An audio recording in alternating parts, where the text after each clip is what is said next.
900 নম্বর written পরীক্ষার একটা routine একটা পরীক্ষার্থীকে রোজার মধ্যে এক মাস আগে ধরা দিতে পারেন না। তাকে 46-এ রিটেন দিতে হবে, যাদের 46-এ রিটেন দিতে হবে তার এক মাসের মধ্যে তাকে আবার 47-এর প্রিলিমিনারি পরীক্ষা দিতে হবে।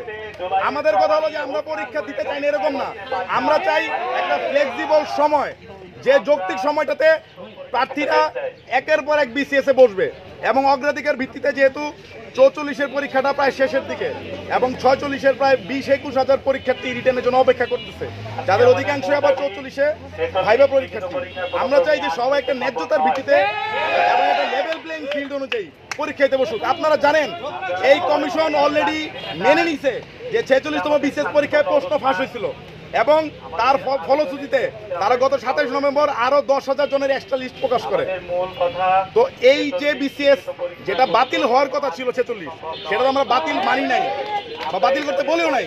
আমরা বলছি যে আপনি যে একটা রিটেন দিবেন 900 নম্বরের পরীক্ষার রিটেন, আপনি এক মাস আগে কেন নোটিশ দিবেন? আপনি নোটিশ দিবেন মিনিমাম 2-3 মাস আগে। এসএসসি এবং এইচএসসি পরীক্ষা আপনারা জানেন বাংলাদেশের সবচেয়ে বড় পাবলিক পরীক্ষা এসএসসি এইচএসসির পরে বাংলাদেশ ক্যাডার সার্ভিসের পরীক্ষা। সেই ক্যাডার সার্ভিসের আপনি 900 নম্বর রিটেন পরীক্ষার একটা রুটিন একটা পরীক্ষার্থীকে রোজার মধ্যে এক মাস আগে ধরা দিতে পারেন না। দ্বিতীয় কথা, আপনি প্রিলিমিনারি পরীক্ষার রুটিন দিচ্ছেন বা ডেট দিচ্ছেন, সেটাও তো প্রায় 3 মাস আগে দিচ্ছেন। তো আমাদের এই প্রশ্নটা কেন, আমরা কেন রিটেন পরীক্ষার ডেটটা অ্যাটলিস্ট 2 মাস আগে পাইনি? আমরা তো পরীক্ষা দিতে অপ্রস্তুত না, আমাদের উপরে জোর করে পরীক্ষা চাপিয়ে দেওয়া হচ্ছে, এমন একটা ভাবে চাপিয়ে দেওয়া হচ্ছে যে হয় আমরা পরীক্ষা দিব নয় পরীক্ষা দিব না।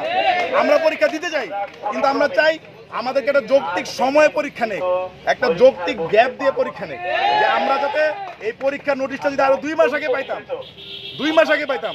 আমাদের নোটিশ দিতে মার্চ মাসের 24 তারিখ। আপনারা দেখেন রোজার মাসে এমনি আমাদের পরীক্ষার্থীদের মানে পড়াশোনার মানে এফিসিয়েন্সিটা কমে যায়।